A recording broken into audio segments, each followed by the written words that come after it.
Well, India's unemployment rate has surged to a 4-month high level in the month of The jobless rate in Indian cities swelled to 10.1% in December. एक बीमारी जो हमारी country को अंदर से खाई जा रही है और मुल्क को दिन ब दिन कमजोर कर रही है और कम होने का नाम नहीं ले रही। हाँ, बात हो रही है अनएम्प्लॉयमेंट की। बढ़ते भारत में हम एम्प्लॉयमेंट जनरेशन में बहुत पीछे रह गए हैं। हमारा जीडीपी तो बढ़ रहा है लेकिन जॉब क्रिएशन कहीं रुक सी गई है। हमारा भारत यंग तो है क्योंकि हमारी 40% पॉपुलेशन 25 से कम उम्र की है, लेकिन हाल फिलहाल उनके लिए जॉब क्रिएट करना हमारी हुकूमत के लिए सबसे बड़ा चैलेंज बन गया है। हालांकि हमारी अनएम्प्लॉयमेंट रेट हमेशा ही बढ़ती रही है, लेकिन कुछ सालों में इसमें ज्यादा ही इजाफा देखा जा रहा है। नोटबंदी ब्लैक मनी वापस लाने में तो नाकाम रही, लेकिन बेरोजगारी बढ़ाने में जरूर मददगार साबित हुई। एक रिपोर्ट के मुताबिक 8 नवंबर 2016 को जब नोटबंदी का ऐलान किया गया तो 1.5 लाख लोगों ने अपने जॉब खो दिए।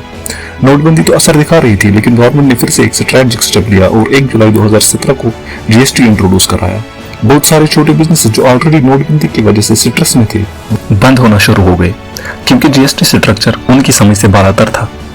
जुलाई 2017 में अनएम्प्लॉयमेंट रेट 3.39% थी, जो ऑलमोस्ट डबल होके फरवरी 2018 में 6.06% तक पहुंच गई। इंडियन इकोनॉमी ने नोटबंदी और जीएसटी की वजह से कुल मिलाकर लगभग 50 लाख जॉब गंवा दिए। रही सही कसर कोविड ने पूरी की। इंटरनेशनल लेबर ऑर्गेनाइजेशन और एशियन डेवलपमेंट बैंक की मुश्तरका रिपोर्ट में इस बात का इंकिशाफ किया गया कि कोविड की वजह से इंडिया ने 41 लाख जॉब्स खोए। Centre for monitoring Indian economy की रिपोर्ट के मुताबिक हम जो ग्रेजुएट्स प्रोड्यूस कर रहे हैं उनमें 47% ग्रेजुएट्स किसी भी काम के लिए सुटेबल ही नहीं है।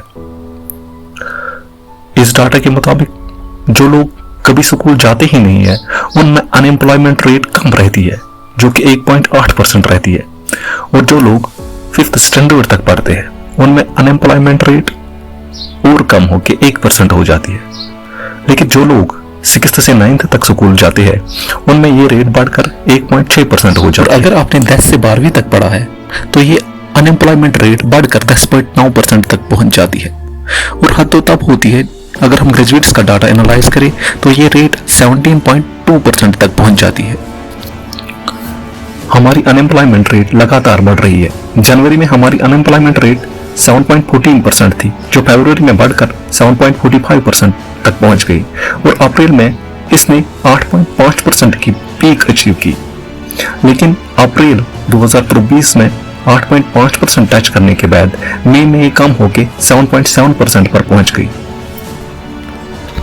यूं तो गिरावट खुशाइन बात थी, लेकिन यहाँ मसला कुछ और है, क्योंकि गिरावट असल में इसलिए देखी गई क्योंकि लेबर पार्टिसिपेशन कम हो गया है, जिसका मतलब ये है कि लोग लेबर मार्केट में अब जॉब तलाश करने कम आ रहे हैं। ये इसलिए हुआ क्योंकि अप्रैल में बहुत सारे लोग जॉब की तलाश में लेबर मार्केट में आए थे, लेकिन उनमें से कुछ को ही जॉब मिला। इससे लोगों में मायूसी फैल गई और उन्होंने जॉब ढूंढना ही छोड़ दिया। लेबर पार्टिसिपेशन रेशो अब 1.1% से गिरकर 40.7% से 39.6% पर आ गई है। लेबर फोर्स भी 45 करोड़ 35 लाख से कम होके 44 करोड़ 19 लाख तक पहुंच चुकी है। अगर हम अर्बन इंडिया की बात करें तो लेबर फोर्स 14 करोड़ 70 लाख से गिरकर 14 करोड़ 25 लाख तक पहुंच चुका है, जिसका मतलब 45 लाख जॉब्स की कमी है। वही अगर हम रूरल इंडिया की बात करें तो लेबर फोर्स 30 करोड़ 65 लाख से कम होके 29 करोड़ 94 लाख तक पहुंच चुका है। पिछले साल से ही स्टूडेंट प्रोटेस्ट्स में बहुत इजाफा देखा गया है। जनवरी के महीने में रेलवे रिक्रूटमेंट में हुई इरेगुलरिटीज के सामने आते ही बिहार बंद का ऐलान किया गया और रेलवे इंफ्रास्ट्रक्चर को काफी नुकसान पहुंचाया गया और कुछ कोचेस को भी आग लगा दी गई। फरवरी में ही देहरादून में स्टूडेंट्स ने क्वेश्चन पेपर लीक्स और अनएम्प्लॉयमेंट को लेकर भरपूर प्रोटेस्ट किया, जिसके नतीजे में देहरादून ऑलमोस्ट शटडाउन पर आ गया और हुकूमत को सेक्शन 144 का निफाज करना पड़ा। उत्तराखंड अनएम्प्लॉयड एसोसिएशन पिछले 1 साल से प्रोटेस्ट कर रही है। जम्मू कश्मीर में पिछले 30 सालों में जितने भी रिक्रूटमेंट हुए हैं लगभग सभी कोर्ट्स में पड़े हैं और स्टूडेंट्स लगभग हर रोज प्रोटेस्ट कर रहे हैं। मास मिसमैनेजमेंट और ग्रॉस इरेगुलरिटीज का इल्जाम वहां के लोकल रिक्रूटमेंट बोर्ड पर लगाया जा रहा है। इतनी बड़ी अनएम्प्लॉयमेंट का आखिर सोल्यूशन क्या है? सारी दुनिया इस बात पर मुत्तफिक है कि हमें ज्यादा से ज्यादा लेबर इंटेंसिव इंडस्ट्रीज को डेवलप करने की जरूरत है। ताकि ज्यादा से ज्यादा लोग एम्प्लॉयमेंट हासिल कर सके। और हमें अपनी यंग जनरेशन को नए स्किल्स सिखाने की जरूरत है ताकि जब वो कॉलेज और स्कूलों से निकले तो वो इंडस्ट्री के रिक्वायरमेंट पे खरा उतर सके।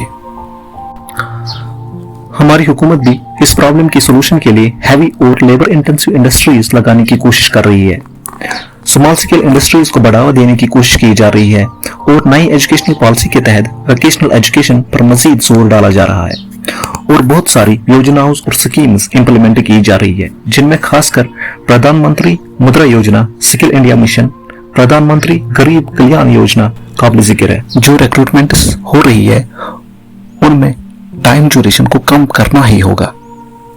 यहाँ तो हाल ये है कि एक साल में नोटिफिकेशन निकलती है, दूसरे साल में एग्जाम होता है और तीसरे साल में ये एग्जाम स्क्रैप हो जाता है।